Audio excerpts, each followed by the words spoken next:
ألم تر إلى الذين خرجوا من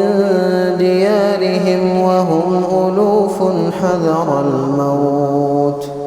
فقال لهم الله موتوا ثم أحياهم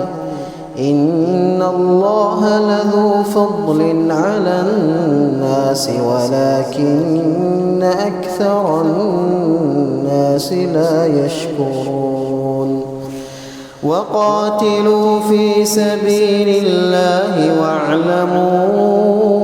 أن الله سميع عليم من ذا الذي يقرض الله قرضا حسنا فيضاعفه له أضعافا كثيرة والله يقبض ويبسط وإليه ترجعون ألم تر إلى الملأ من بني إسرائيل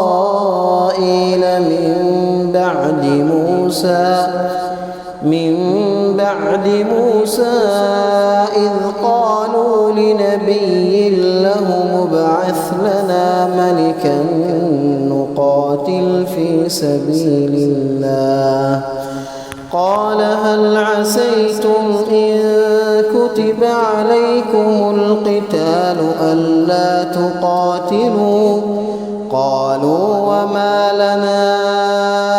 ألا نقاتل في سبيل الله وقد أخرجنا من ديارنا وأبنائنا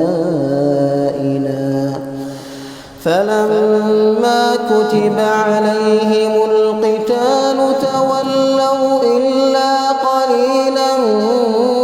منهم والله عليم بالظالمين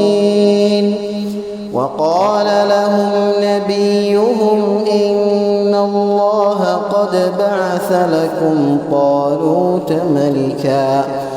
قالوا أنى يكون له الملك علينا ونحن أحق بالملك منه